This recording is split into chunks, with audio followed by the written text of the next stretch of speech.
We have just about 45 minutes, maybe 44 minutes, because you may have to leave punctually at 1. Am I correct about that?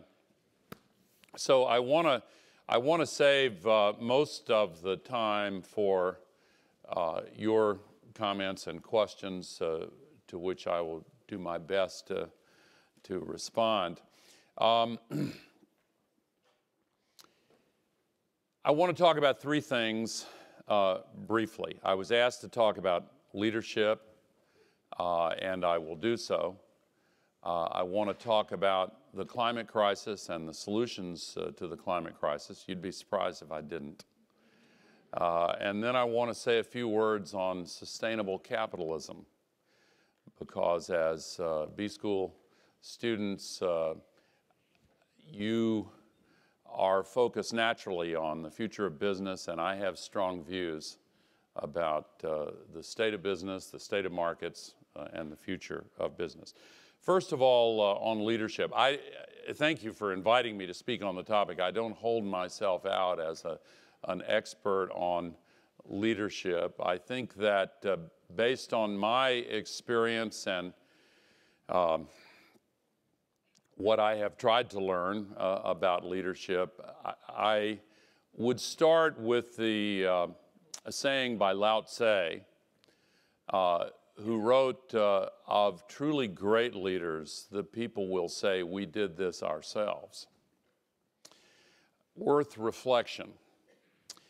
I have studied leadership. I've had the privilege of being in a number of positions where I was called upon to provide leadership to organizations and groups of men and women.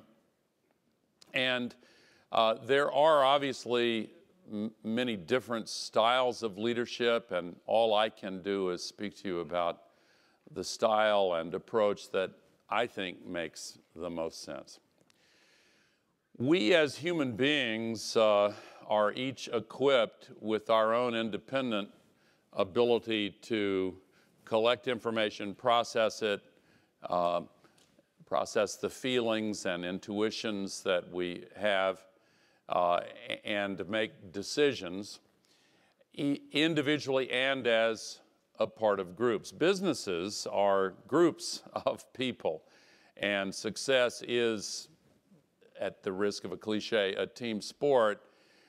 And the leader of a team has to motivate individuals, but has to be conscious of the reality of the team. How do you do that? Let me give you a very arcane analogy that's based on information technology. Here we are in Silicon Valley, so maybe that'll be okay.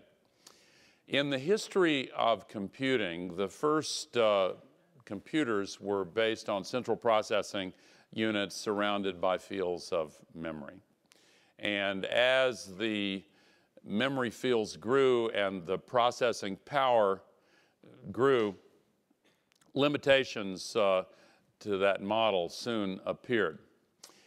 In structural terms, the central processing unit would send out to the field of memory, collect data, bring it back to the center, process it, and then store the answer. As the speed requirements advanced, it became clear that this was a limitation both in time and in the generation of energy, which had implications for the size and materials necessary and design of computers. IBM's first breakthrough was called vector processing. Its initial success was really based on that advance, which simply meant that the central processing unit, when sending out to retrieve, process, and then distribute the results of information processing, one of these trips could begin while others were in progress. And so that saved time, speeded up the computer, but all of the processing still had to take place in the central processing unit.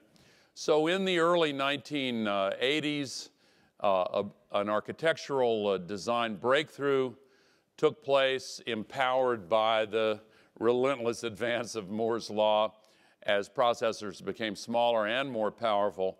The central processing unit was broken up, and smaller microprocessors were placed throughout the field of memory. And with advances in software design, it became possible to issue the machine a start order, at which moment all of the information that needed to be processed to produce the desired result could be processed simultaneously throughout the memory field where it was stored adjacent to microprocessors, and then the various fractions of the answer could be brought to the center and assembled. So instead of 3 trips, there was 1 trip. Faster, less heat energy generated, smaller machines, faster still, a virtuous cycle. So what does that analogy have to say about leadership in organizations? If the leader of an organization insists on being provided all of the information necessary to make every single decision, it is like the central processing unit architecture, and it is a cumbersome process, generating energy, taking time, and it does not maximize the assets of the organization in the minds and hearts of the men and women who make up the organization. So how do you make it possible for a human organization to process all of the parts of information, the information available to the organization simultaneously in real time, and then assemble the answer so that the team as a whole can move swiftly and effectively? Well, to return to the analogy, in the analogy of the transition in computing design from CPU-based to massively parallel processing architectures, the key is the software.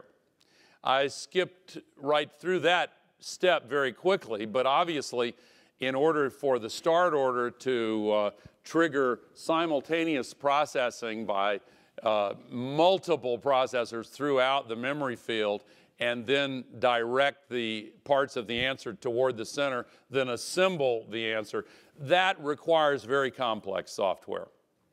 So a leader in a human organization has to do something analogous to that software. And all simplifications can conceal as much as they reveal. So with that in mind, I'll just offer this simplification, which is hardly original with me, and you may recognize it, but vision, values, and goals. The vision of the organization is central, and the leader of any human organization has to take primary responsibility for communicating that vision clearly. I say communicating. It has to be shared not only in words, not only in data, but emotionally, spiritually. It has to be embodied in the way the leader interacts with every part of the organization. Secondly, values are central. There has to be an agreement as broadly and as tightly as possible among all the individuals in the organization on values. And what I mean by values is not just what the word instantly conveys, but also I mean it in this sense. What ethical and business criteria are supposed to be used in making a decision? If there is widespread agreement among all of the individuals in the organization about those criteria, about those values, if you will, then it is more likely than not that any individual in the organization confronted with the same information, empowered by a commitment to pursue the same vision, will make a decision that is quite similar to what anyone else in the organization would make. So there is a congruency of vision, a congruency of values. Then goals. There has to be a time-ordered sequence that reflects a sensible priority listing of what goals are most important at any given time. And there, of course, you know the old cliche, you have to avoid at all costs letting the urgent displace the important, because a sense of urgency is simply not the same as a sense of priority. So the role of a leader then begins to be clarified, at least in my mind. The leader of an organization has to take responsibility for constantly elevating the vision, rekindling a commitment to the vision, reiterating constantly exactly what the vision is. What is the purpose of the organization? What are we trying to accomplish together? Secondly, the leader has to be responsible for constantly reinforcing the values of the organization, not brooking compromise on core values, and also translating those values into the practical criteria upon which decisions are supposed to be based. And the leader, third, has to be responsible for keeping track of the ever-changing list of priority goals and the sequence in which they are supposed to be pursued. That, to me, is a formula that works. There are other models, there are other ways to go about it, but for my part, that's what I would like to share with you about leadership. Now, secondly, the climate crisis. Perhaps you know everything you want to know about it, but if you are not personally thinking about and engaged in the development of solutions for the climate crisis, then you haven't thought clearly enough about it. Because by the time you are my age, it will be crystal clear that the failures in the early part of the 21st century to address climate change effectively were catastrophically tragic. We still have time to avoid the worst unacceptable consequences of the climate crisis. But we have to get busy right away. And there is a massive amount of denial. You know the old cliche, denial ain't just a river in Egypt. Alongside that, you could say despair ain't just a tire in the trunk. There are people that move directly from denial right through the oh my God moment to despair, without pausing to actually solve the problem that needs to be addressed. And it seems a forbidding task because the scale of the challenge is so vast. In essence, we are facing a completely new reality on this planet. And it is so new and so unfamiliar that the temptation is to label it implausible, or at least to search out for any acceptable excuse for doubting whether it is real and holding on to those doubts in order to justify waiting before the time when it's necessary to really focus on it. We don't have the luxury of time anymore. Here are the basic facts. Global warming is simply the largest and by far the most significant manifestation of a deeper underlying collision between human civilization as it is presently organized and the ecological system of the planet, which has empowered human beings and nourished the flourishing of human civilization. There have been three changes that have coincided to create a radical discontinuity in the historical relationship between the human species and planet Earth. Number one is population. I won't belabor this, but when the scientists tell us that we first emerged in roughly our modern form approximately 200,000 years ago, midway between the second to last and third to last ice age, we are a creature for all seasons.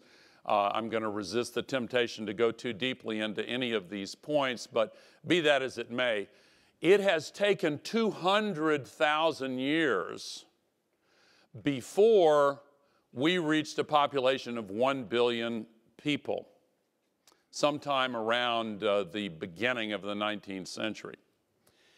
We added that many people in the first 13 years of this century.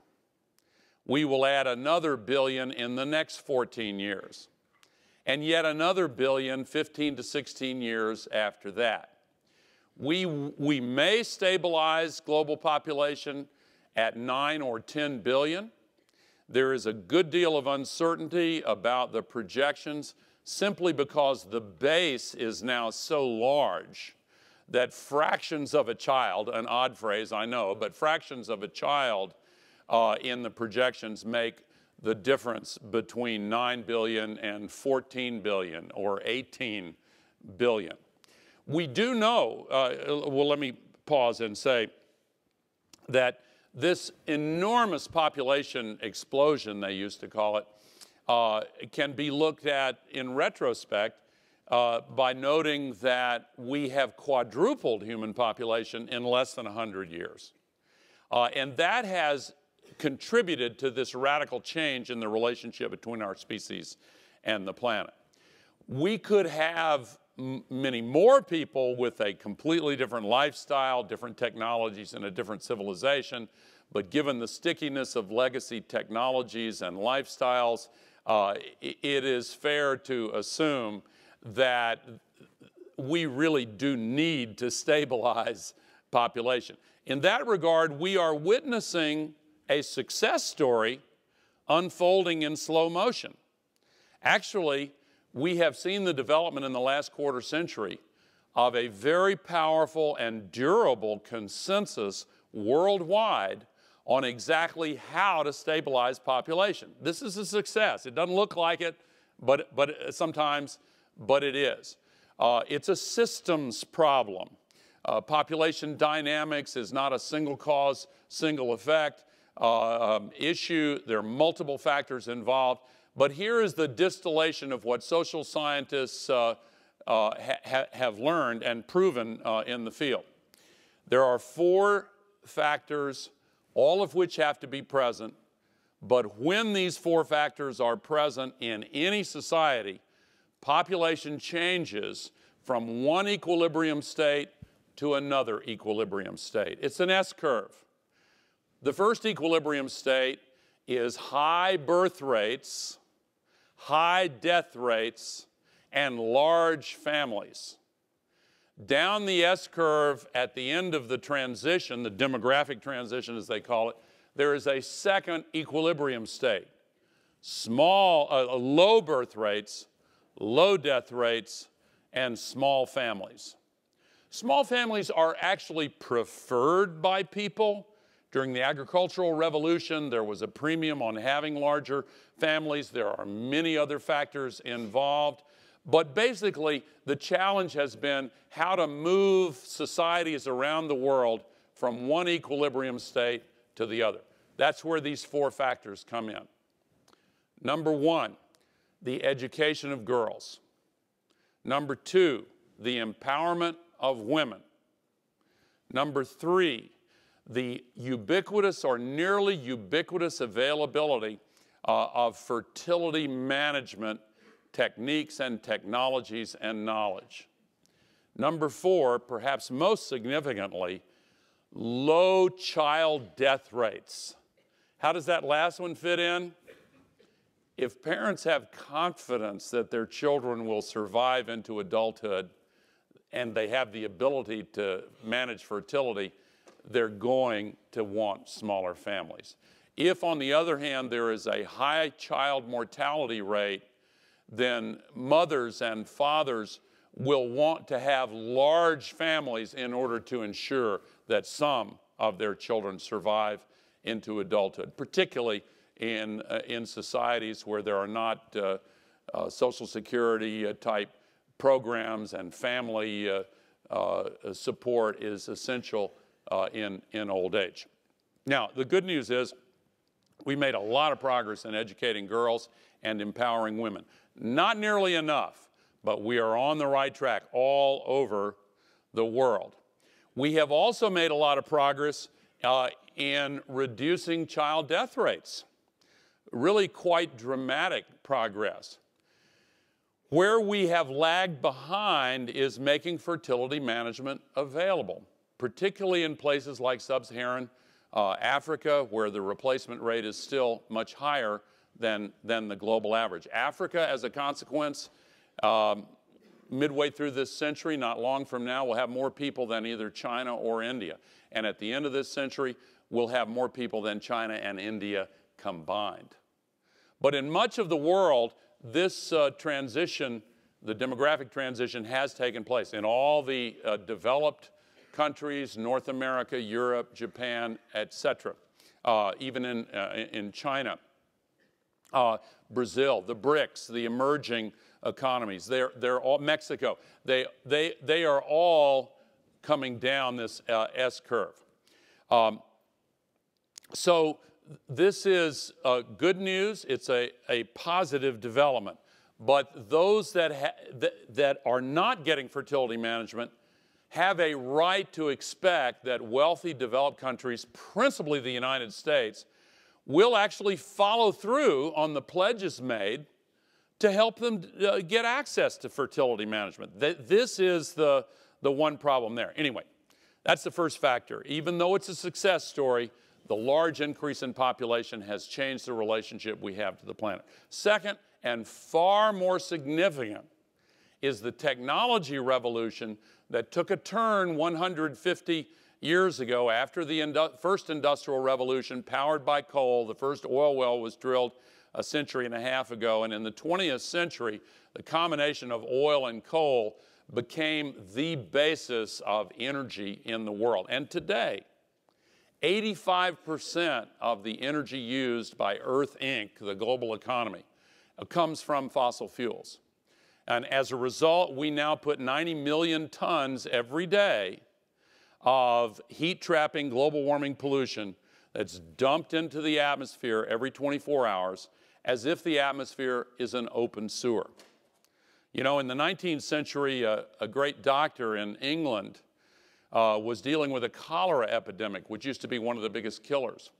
And he innovated a location-based data system and mapped all of the cases of cholera in London and overlaid it on the sewer system, and found that a single malfunctioning pump on Broad Street was the proximate cause of the cholera epidemic. Not long after that, Louis Pasteur discovered the bacteria that was responsible for cholera, and it is no longer the major cause of death in the world that it used to be. He connected the dots, and it traced to the sewer system. We have to connect the dots between the 90 million tons of global warming pollution spewed into the atmosphere every day, the decision to use the atmosphere as a sewer, and the resulting consequences of all that extra trapped heat. We're raising the temperature of the planet. In fact, the accumulated man-made global warming pollution now traps as much extra energy in the atmosphere every day as would be released by 400,000 Hiroshima-style atomic bombs every single day. It's a big planet, but that's a lot of energy, and that's what's evaporating much more water vapor from the oceans into the warmer air of the atmosphere, which has an increased holding power, holding capacity for water vapor. So when storm conditions release a downpour, the storms reach out 2,000 kilometers often and funnel these rivers of water vapor in the sky into these massive downpours that are breaking records all over the world, creating these floods. The same extra heat is pulling the moisture out of the soil, making massive droughts much more widespread and much more frequent. The extra heat in the oceans is powering much stronger wind speeds, which makes the storms more destructive, melting the ice. 50% of the Arctic ice cap is now gone as of last September. All of it will be gone in the next 10, 20 years. And that's changing the pattern of the jet stream and the storm tracks. It is disrupting the timing of precipitation events and the clockwork of rainy season, dry season, alternation in developing countries, disrupting sustainable agriculture, not sustainable, subsistence agriculture in countries where that is the principal occupation. The melting ice raises sea level, you know the rest. Moves disease vectors from the tropics and subtropics into the temperate zones, and the list of horribles is actually much longer than that. The tendency in the face of such evidence is to turn away from it. And that leads to the third cause after population and technology, and that is our way of thinking. We are empowered with thought patterns and habits that we have inherited from our ancient ancestors.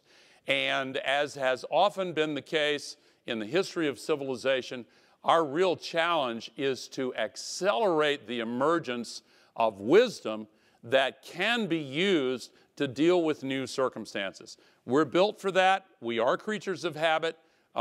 We do manifest the legacies of our evolutionary past, but we also have the capacity to rise above our limitations and to see clearly the changes that need to be made. One of the things that needs to change is our vulnerability to short-term thinking. Now, our present culture in business, in media, in politics, in almost every realm of life has now magnified this tendency to focus on the short term and made it a very serious problem. So let me use that as a segue to the third topic that I'll cover very briefly and then open it up to your questions and comments. Sustainable capitalism. Short-termism, you no doubt have already identified that as a buzzword. It is an extremely serious problem. One of our leading business research institutions, B&A, conducted a famous study a few years ago in which they asked CEOs and CFOs a whole series of questions. One of them was a hypothetical. Here's an investment you can make in your business, the question began. If you make this investment, your business will become more profitable, stronger, more sustainable, more resilient. It meets your internal investment targets, but there's one issue. If you make this investment, you will slightly miss your next quarter's earnings projection. Given those facts, will you make the investment? 80% said no. That is functionally insane.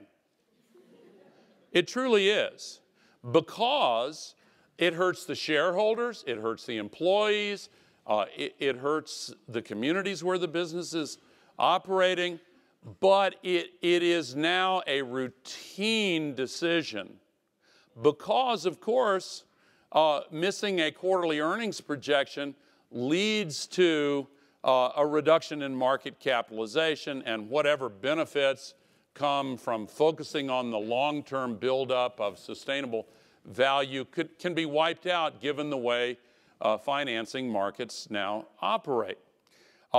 So what do we need to do to reform capitalism? Let me first say, it hardly needs to be said, particularly in this group, but capitalism is the best way of organizing economic activity ever created. It allocates resources efficiently, balances supply and demand, is more congruent with higher levels of freedom in human societies, and perhaps most significantly, capitalism unlocks a higher fraction of the human potential with a ubiquitous set of organic incentives that routinely reward hard work, initiative, creativity, and innovation. But in spite of those well-documented strengths, which have made capitalism the base of every successful economy in the world, and there are different varieties of capitalism, but in essence, it is ubiquitous now. But in spite of those strengths, capitalism is increasingly being associated with a series of problems. Growing inequality. Almost everywhere in the world, the US, Europe, Japan, China, India, Brazil, almost everywhere in the world, inequality is growing beyond the normal levels. Inequality is endemic to capitalism. It's good. We should have inequality. That's part of the design. That's part of why this system of incentives works. But as with inflation, if you go from a normal level to a hyper level, hyperinflation soaks up so much energy and so many resources that the normal functioning comes almost to a halt. Hyper inequality is threatening to both the capitalism and democracy. Since the recovery, such as it is, began after the recent Great Recession, 93% of the additional income in the United States has indeed gone to the top 1%. That's not an Occupy Wall Street slogan. That's a fact. And while these flows of income have been channeled to the top, middle income families have been struggling and are increasingly struggling. Okay, this is not a political polemic, it is an observation. And the consequences of this, again, are threatening to democratic capitalism. What else? A series of disruptions in the global economy occurring with greater frequency and at higher magnitudes. Misaligned incentives, where not just principal agent problems, but misaligned incentives that lead to allocation decisions and investment decisions that, again, don't make good, rational sense. These problems need to be addressed. An increasing focus on the short term, as I said earlier. So what should we do? I think that there need to be some significant reforms in the design of markets and in the design of capitalism. Since this ubiquitous set of organic incentives is the key to unlocking the energy in markets, we need to pay careful attention to what the incentives are. People will often do what you pay them to do. And if you pay them to focus on the short term, they will do that, even if you also signal to them that you want them to tell you that they're focused on the long term. If you reward them and pay them to focus on the short term, they will do that. 30 years ago in the US, the average holding period for public equities was roughly 7 years, which is congruent with the buildup of real value in firms. Now it's less than 6 months. And on both the New York and London exchanges, more than half of the trades are now made by algorithmic computer trading in milliseconds.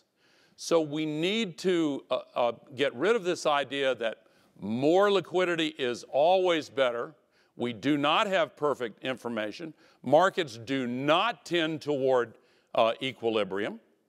And we need to understand that the standard model is now obsolete. What will the new model be? I don't know. A lot of people think behavioral economics and behavioral investing is the leading candidate. I kind of think that, but it's above my pay grade, so I will let you all figure that out. Let me conclude and then open it up to you by telling you just one brief story, because the climate crisis can seem daunting. The challenge of fixing capitalism can seem daunting, but look, things can change very quickly. I remember as a child, as a young guy and growing up in Tennessee, when the Civil Rights Revolution swept the country. I remember when the conversation changed. Somebody made some racist comment in my circle and somebody else said, no, we don't go for that. And in millions of conversations it changed. 2 months ago, I saw an article about 2 gay men waiting in a long line for pizza, holding hands. Some homophobe walked by, made a nasty comment. Literally every other person in that line turned on the homophobe and said, hey, shut up. We don't go for that anymore. We're winning that conversation. When the culture shifts, when consciousness changes, then everything else can change rapidly. You may have noticed countries all around the world are approving gay marriage, getting rid of the discrimination against gays and lesbians. If somebody had asked in your age group, you wouldn't have been surprised at all. But in my age group, if somebody had said 5 years ago we would see this revolutionary change, most people would have said, nah, I can't do it. We're doing it because consciousness changed. That's what has to happen with the conversation about global warming and sustainable capitalism. Now, finally, I remember as a boy of 13 when President Kennedy issued the challenge to put a person on the moon and bring him back safely in 10 years. And I remember hearing so many say, that's a mistake, we can't do that. But 8 years and 2 months later, Neil Armstrong set foot on the moon. And the moment he did so, there was a great cheer that went up in NASA's Mission Control in Houston. The average age of those systems engineers was 26. Which meant when they heard that challenge, they were 18. I know that some of you have come here to this great institution to be a part of something larger than yourself. I would end by challenging all of you to aim in that direction. These are times when it is a privilege to have the opportunity to do good things at what will be looked back upon as a turning point for human civilization. And business is at the center of the change that has to take place. So we need the will to act, but always remember that the will to act is itself a renewable resource. Thank you very much. I'll open it up to your questions now. Thank you. Thank you very much. Okay, we don't have much time. Don't waste it on simply applauding. Where am I going? Okay, yes. Mr. Vice President, thank you so much. Tell me who you are when you ask. Oh, sorry. Name's Alex Tarzian, MBA 1 here. Wanted to ask you more specifically about the inequality thing that you were mentioning. I've heard a lot, or you hear often people mention that maybe that's just the way the economy is moving, that the way as it goes to a more advanced information economy, that there's just the nature of where the jobs are, that inequality is a natural progression. A, do you agree or disagree with that? Assuming you disagree with that, how do you get it to the point where you close that inequality gap? Well, I do disagree with it. I think that there are obviously some very broad structural factors involved since it's nearly a global phenomenon. There are a few countries in South America that don't manifest it. In the words of the song, they've been down so long it looks like up to them. But in the rest of the world, it's pretty ubiquitous. I think there are a lot of factors involved. I think the emergence of Earth Inc. with the combination of outsourcing and robo-sourcing, advanced automation is a big part of it, so that businesses operating with global supply chains and the ability to outsource with the transportation revolution and the internet now routinely look at labor as the first place to cut. And in contrast to the Industrial Revolution, when people standing on assembly lines were making good money and buying the products coming out of the factories, now the increasing levels of automation that now extend not just our physical capacities but also our cognitive functions are really creating a very big systemic change.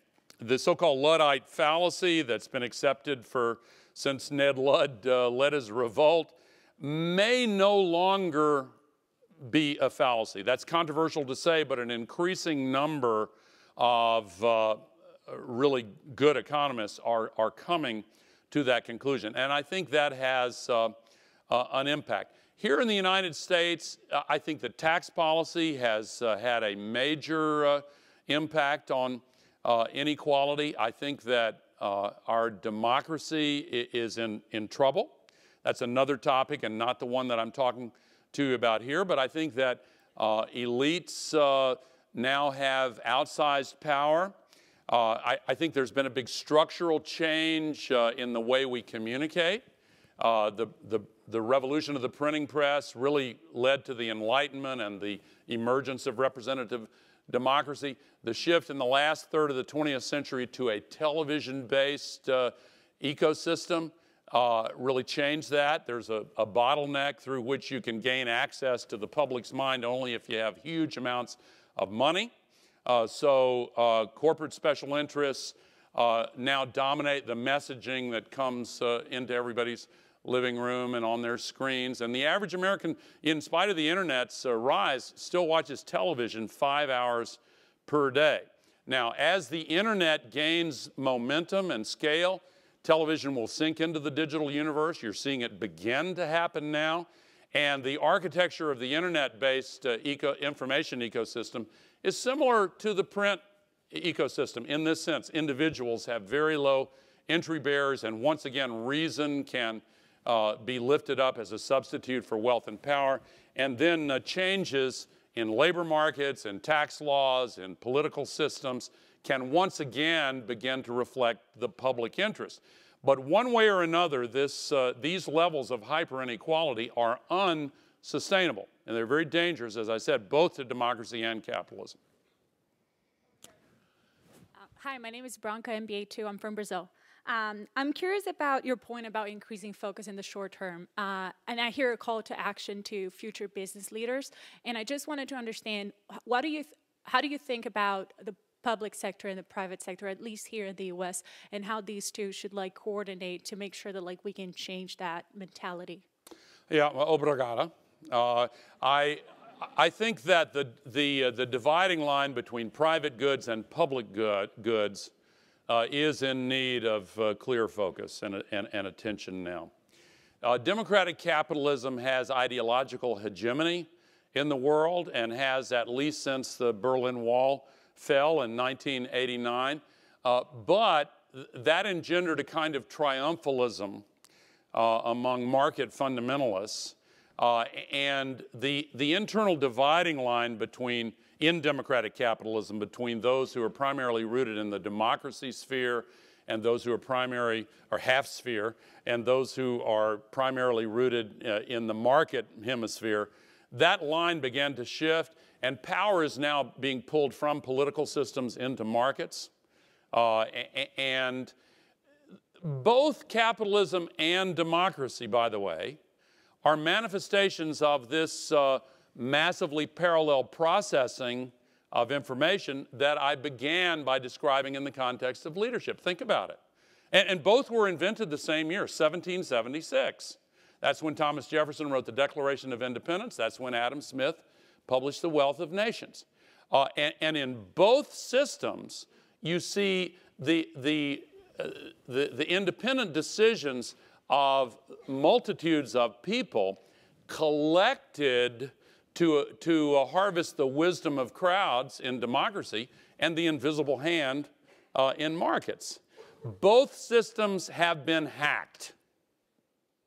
And I don't know if you've seen the work of, he's long since dead, but Mansur Olson is one of several theorists who has described how elites over time, during long periods of stability, tend naturally to accumulate more power and influence. That's happened in the political system. It's happened in the market system.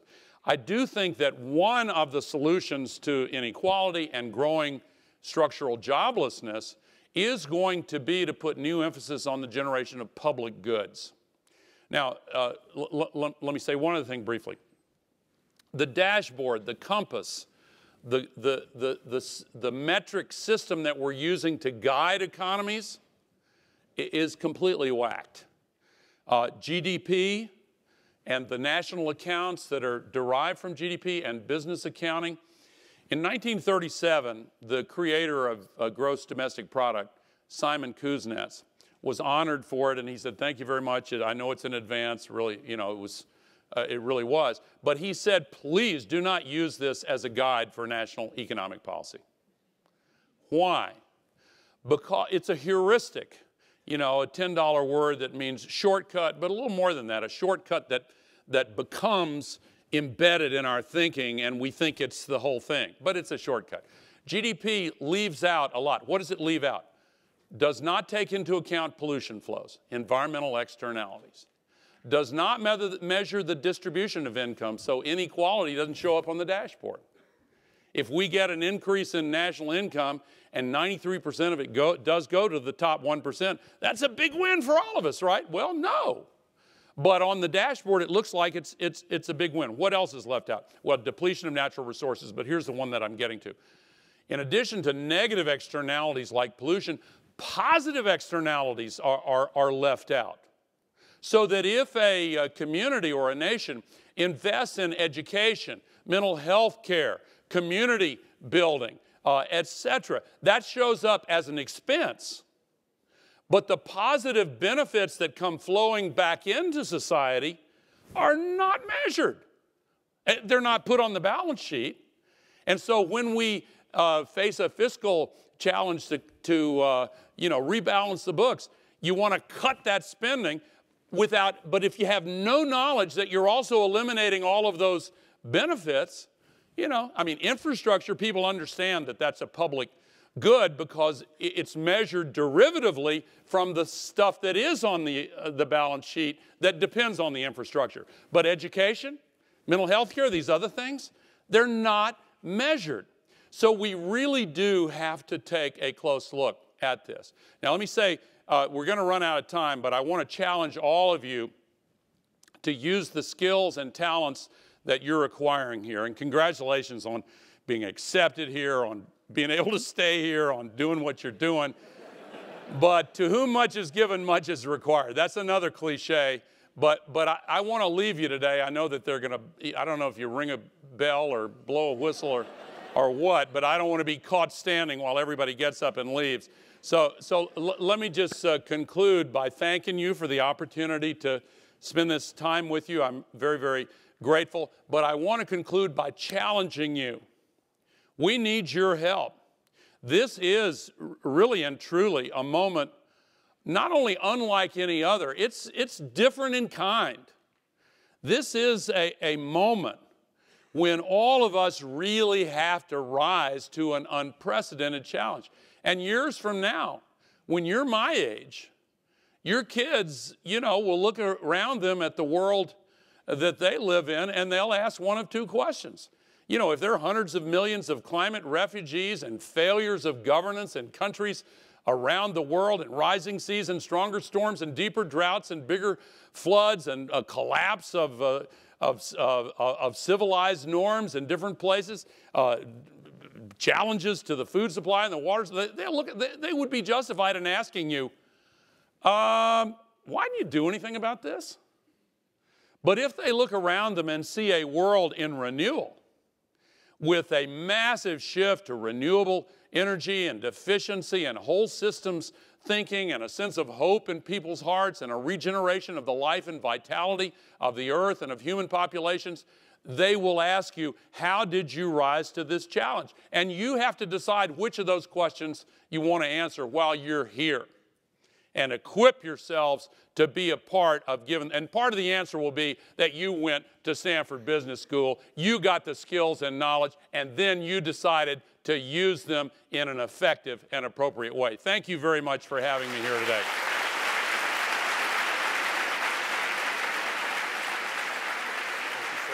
You bet.